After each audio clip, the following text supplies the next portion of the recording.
Welcome back दोस्तों, learning talks के इस यूट्यूब चैनल पर आपका एक बार फिर से स्वागत है। तो दोस्तों, हमने हमारे पिछले वीडियोस में क्रैक्स के बारे में कुछ बात की। हम जो है कुछ ना कुछ नया करते रहेंगे और क्रैक्स के बारे में फिर हम थोड़ी बहुत और बात जरूर करेंगे।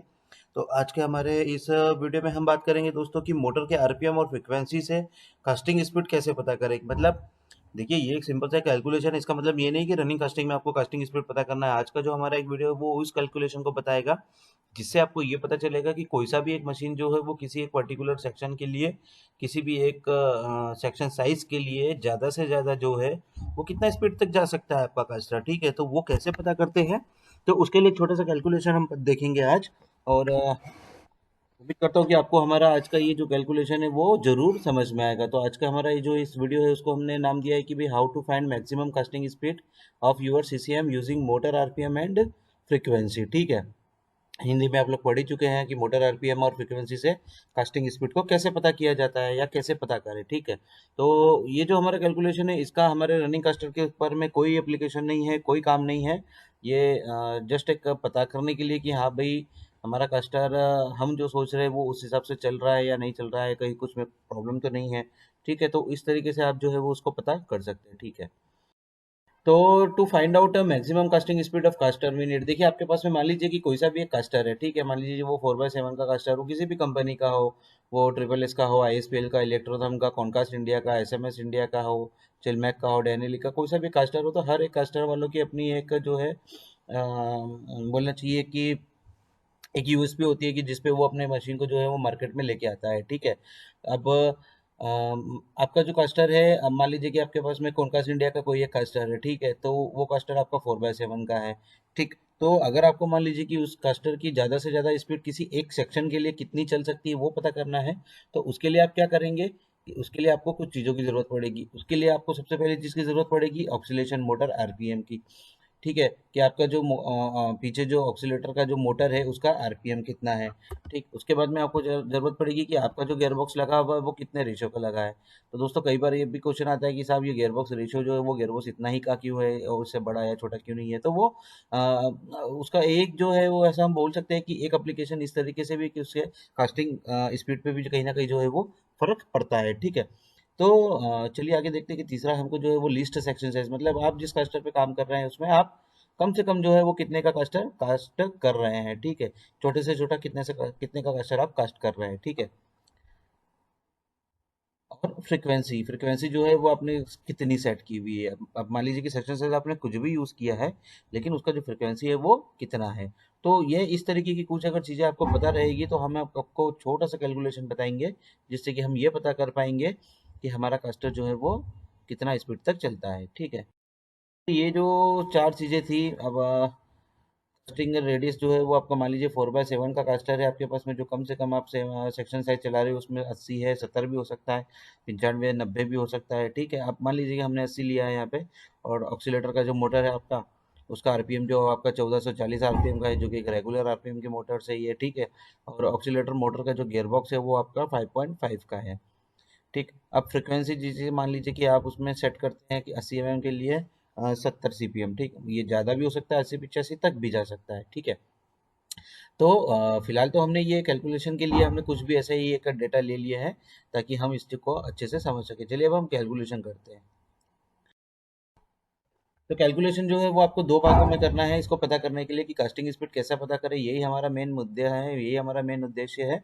ठीक है, और कैसे पता करेंगे, तो इसको दो स्टेप में हम पता कर सकते हैं। पहला स्टेप जो है वो आपको इस तरीके से करना है कि आपका जो मोटर का आरपीएम है उसमें डिवाइड कर देना आपको गियरबॉक्स रेशियो का। ठीक है, means step one equal to motor RPM divided by gearbox ratio. इसका मतलब ये हो गया कि मोटर का आरपीएम जैसे कि हमने देखा था अभी 1440 है, उसमें आप भाग दे दीजिए किसका, 5.5 का।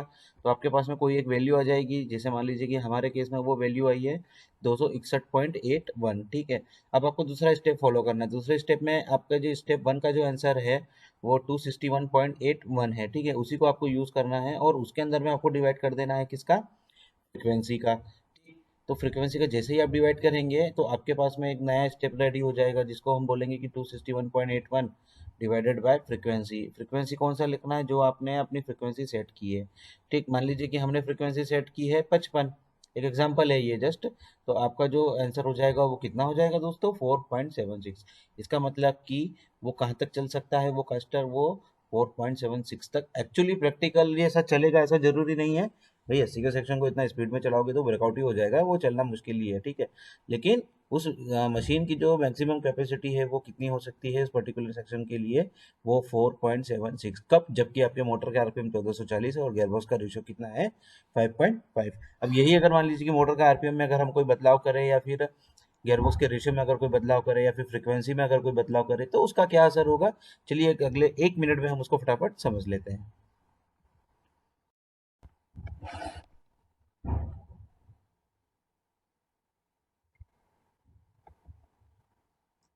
तो दोस्तों आप यहाँ पे देख सकते हैं कि किस तरीके से फ्रीक्वेंसी का जो है वो इफेक्ट होता है स्पीड के ऊपर में, ठीक है। किस तरीके से हम फ्रीक्वेंसी चेंज करेंगे तो उसका इफेक्ट होगा, ठीक है। सारे जो है हम इफेक्ट चेक करेंगे इसके ऊपर में, फ्रीक्वेंसी का भी, गियरबॉक्स रेशियो का भी और मोटर के आरपीएम का भी। मान लीजिए कि आपके पास में कोई एक 80 mm का आप कोई एक सेक्शन चला रहे हैं, ठीक है, और फ्रीक्वेंसी आपने उसका 70 रखा। मान लीजिए कि यही फ्रीक्वेंसी अगर मैं 60 कर दूं तो देखिए स्पीड जो है वो बढ़ जाता है। मतलब जैसे जैसे आप फ्रीक्वेंसी कम करोगे आपका स्पीड जो है वो बढ़ जाएगा उस पर्टिकुलर मशीन का, ठीक है। अगर मैं 50 करूंगा तो ये 5 के। हालांकि फिजिकली और प्रैक्टिकली ये संभव नहीं है, लेकिन ये जस्ट एक आपको कैलकुलेशन के लिए हिसाब से हम समझा रहे हैं कि किस तरीके से ये जो है आपको काम में आता है, ठीक है।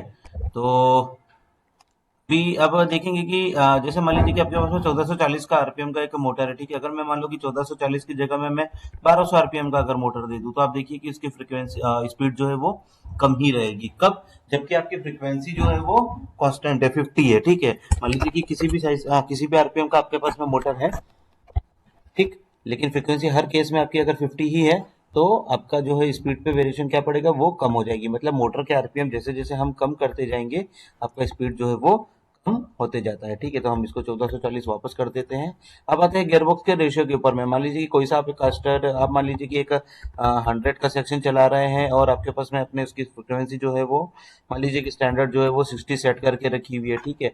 तो अगर आपके पास में 1440 आरपीएम का मोटर है तो ज्यादा से ज्यादा वो उसका कास्टिंग जो है कहाँ तक जाना चाहिए, 4.3 तक वो जाना चाहिए। इसका मतलब वो मशीन कहाँ तक के लिए डिजाइन होगा, 4.3 तक का। कब, जबकि आपके पास में गियरबॉक्स का रेशियो जो है वो कितना है, 5.5 है। अगर मान लीजिए कि आप इसको 5.6 कर देंगे तो क्या फर्क पड़ेगा, वो कम हो जाएगा। मतलब यहाँ से ये पता चल रहा है हमको कि हम जैसे जैसे गियरबॉक्स का रेशियो बढ़ाते जा रहे हैं आपका स्पीड जो है वो कम होते जा रहा है, ठीक है। और अगर यहीं पे अगर हम गियरबॉक्स का रेशियो को अगर कम कर देंगे तो स्पीड जो है आपका बढ़ जाएगा, ठीक है। तो जस्ट हम एक कोई सा भी एक वैल्यू ले लेते हैं, 4.5 ले लेते हैं यहाँ पे। तो देख आप देख सकते हैं कि भाई वो जो है वो 5 मीटर तक की स्पीड तक जा सकता है आपका, ठीक है।